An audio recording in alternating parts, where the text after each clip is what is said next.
वैज्ञानिक मानते हैं कि स्ट्रिंग थ्योरी के अनुसार ब्रह्मांड में 11 डायमेंशंस हैं। वैज्ञानिक ये भी मानते हैं कि ब्रह्मांड में हर जगह पर समय की रफ्तार अलग अलग है और ये सब खोजें वैज्ञानिक ने पिछले कुछ सौ सालों में ही की है। लेकिन क्या हो अगर मैं आपसे कहूं कि जितना प्राचीन हमारा सनातन धर्म है उतना ही आधुनिक इसका विज्ञान है। प्राचीन हिंदू ग्रंथों में यूनिवर्स के बारे में वो चीजें पहले ही बताई जा चुकी है जिन्हें विज्ञान आज मान रहा है। हम प्राचीन ग्रंथों में बताई गई उन बातों को केवल माइथोलॉजी की कहानी मानते हैं, लेकिन सच तो ये है कि हमारे ग्रंथों में बताई गई बातों में इस ब्रह्मांड के जुड़े रहस्य छुपे हुए हैं।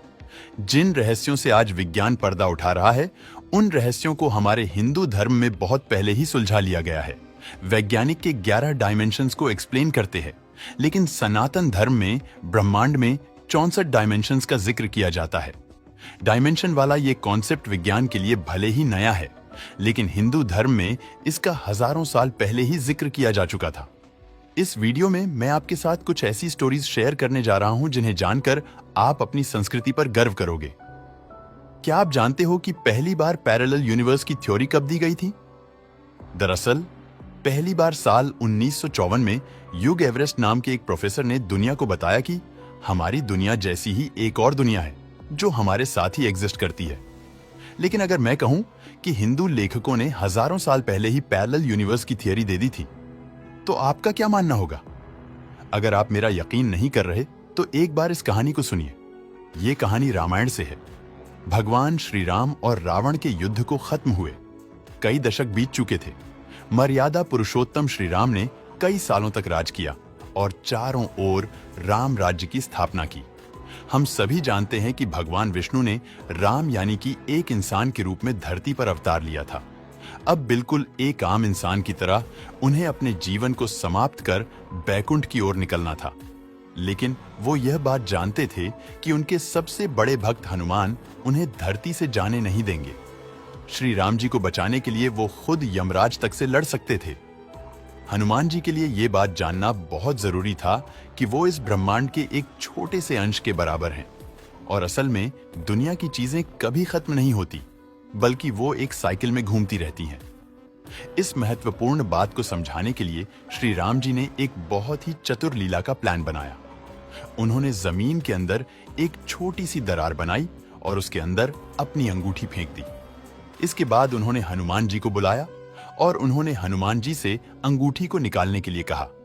हनुमान जी ने तुरंत अपने आकार को छोटा किया और उस दरार के अंदर घुस गए और ज्यादा नीचे जाने लगे और अंत में वह धरती के सबसे निचले भाग में पहुंच गए और उन्हें वहां पर नागलोक के देवता वासुकी जी मिले। हनुमान जी ने वासुकी को प्रणाम किया और उनसे कहा कि मेरे प्रभु श्री राम की अंगूठी यहां पर नीचे गिरी है, क्या आपने कहीं देखी है? यह सुनकर वासुकी का सबसे पहला सवाल था, आप कौन से वाले राम भगवान की बात कर रहे हो? हनुमान जी यह सुनकर बहुत ही अचंभित हो गए और इससे पहले कि वह कोई जवाब दे पाते, वासुकी जी ने दूर बड़े से पहाड़ की तरफ इशारा करके कहा कि आपको वहां पर आपके श्री राम जी की अंगूठी मिल जाएगी। यह सुनते ही हनुमान जी खुश होकर उस पहाड़ की ओर जाने लगे। लेकिन जब वो वहां पर पहुंचे तो उन्होंने देखा कि यह पहाड़ पूरी तरह से सोने की अंगूठियों से बना हुआ था। वही अंगूठियां जो श्री राम की थीं, अब हनुमान जी और ज्यादा अचंभित हो गए। वो सोचने लगे कि श्री राम की तो केवल एक ही अंगूठी नीचे गिरी थी, फिर ये अंगूठियों का पहाड़ यहां कैसे आ गया? उन्होंने पास खड़े वासुकी जी से पूछा कि इन सभी अंगूठियों में से आखिर श्री राम की अंगूठी कौन सी है? तब वासुकी जी ने आखिरकार हनुमान जी को सच बताया। उन्होंने कहा कि हर ब्रह्मांड के हर त्रेता युग में प्रभु श्री राम एक दरार बनाकर अपनी अंगूठी यहां पाताल लोक में फेंक देते हैं, ताकि आपको ज्ञान हो सके कि आपके प्रभु श्री राम इस अनंत ब्रह्मांड में इकलौते श्री राम नहीं हैं, बल्कि बिल्कुल इसी काल की तरह दूसरी दुनिया में भी प्रभु श्री राम बिल्कुल ऐसी ही लीला रच रहे हैं। ये कहानी एक तरह से मनुष्यों द्वारा बताए गए पैरेलल यूनिवर्स को कंफर्म कर देती है। केवल भगवान राम ही नहीं थे जिन्होंने ने पैरेलल यूनिवर्स को दिखाने की एक लीला रची थी। श्री कृष्णा की भी एक ऐसी ही कहानी बहुत प्रचलित है जिसमें मल्टीवर्स की बात की गई है। एक बार ब्रह्मा जी श्री कृष्ण से मिलने द्वारका आ पहुंचे। श्री कृष्ण के महल के सामने कुछ द्वारपाल खड़े थे। ब्रह्मा उन द्वारपालों से कहते हैं कि जाकर कृष्णा से कहें कि उनसे मिलने ब्रह्मा आए हैं। द्वारपाल तुरंत श्री कृष्ण के पास गए और उनसे कहा कि आपसे मिलने ब्रह्मदेव आए हैं। इस पर श्री कृष्णा ने द्वारपाल से कहा कि सबसे पहले आप उनसे पूछ कर आइए कि वो कौन से वाले ब्रह्मा हैं। द्वारपाल एक बार फिर ब्रह्मा जी के पास गया और उनसे पूछा कि आप कौन से वाले ब्रह्मा हैं। यह सुनकर ब्रह्मा बहुत चकित हो जाते हैं और वो सोचते हैं कि आखिर ये सवाल मुझसे पूछा भी कैसे जा सकता है। वो कहते हैं कि मैं 4 सिर वाला ब्रह्मा हूं जिसने पूरी दुनिया की रचना की है। द्वारपाल यह बात श्री कृष्ण से बोलता है तो इस पर कृष्णा बोलते हैं कि ठीक है, उन्हें अंदर आने दो।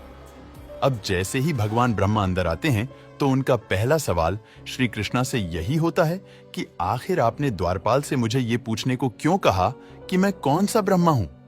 क्या मेरे अलावा भी कोई और ब्रह्मा है? कृष्णा ने ब्रह्मा के इन सवालों का जवाब देते हुए एक दिव्य दृष्टि दिखाई जिसमें उन्हीं की तरह कई सारे ब्रह्मा थे। श्री कृष्णा को देखकर उन सभी ब्रह्माओं ने अपने अपने सर आदर से झुका दिए। ये देखकर 4 सिर वाले ब्रह्मा परेशान हो गए। उन्हें समझाते हुए श्री कृष्णा ने कहा कि मैं अनगिनत ब्रह्मांडों की देखभाल करता हूं और हर एक ब्रह्मांड के पास अपना एक ब्रह्मा है। अब यह कहानी भी बिल्कुल पैरेलल यूनिवर्स की थियरी को समझाती है, जहां एक साथ बहुत सारी दुनिया एग्जिस्ट करती है। अब पैरेलल यूनिवर्स की बहुत बात हो गई। हमारे हिंदू पुराणों में एक और साइंटिफिक कॉन्सेप्ट है। विज्ञान के अनुसार ब्रह्मांड में हर जगह पर समय की रफ्तार अलग अलग है। ब्रह्मांड में कहीं पर समय धीमी गति से चल रहा है तो कहीं पर समय की रफ्तार बहुत ही तेज है। अब अगर हिंदू पुराणों की माने तो उसमें एक प्रचलित कहानी है जिसमें कुछ ऐसी ही घटना घटी थी। राजा काकूद को अपनी बेटी रेवती से बहुत ही ज्यादा लगाव था। जब रेवती की शादी की उम्र हो गई तब राजा काकूद बहुत ही परेशान हो गए। उन्हें डर था कि इस टाइमलाइन में रेवती के लिए शायद एक अच्छा पति उन्हें कभी नहीं मिल पाएगा। इसी परेशानी को सुलझाने के लिए वो रेवती को लेकर ब्रह्मा भगवान के पास ब्रह्मलोक में गए। राजा ने अपनी ये परेशानी ब्रह्मा जी को बताई। ब्रह्मा जी उनकी बात सुनकर जोर जोर से हंसने लगे।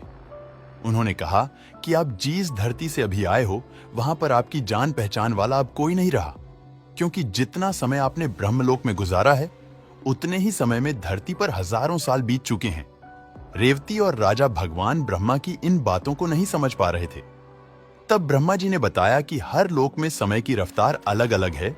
जब तक रेवती और राजा ब्रह्मलोक में थे तब तक धरती पर करीब 100 मिलियन साल गुजर जाएंगे।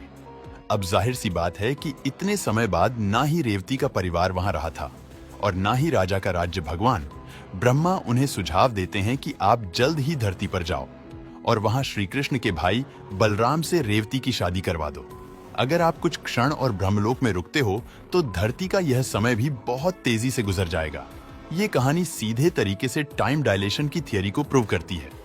दोस्तों, इस वीडियो को बनाने का मकसद मेरा सिर्फ यही है कि आप ये जान पाओ कि हमारा हिंदू धर्म कितना प्राचीन और साइंटिफिक है।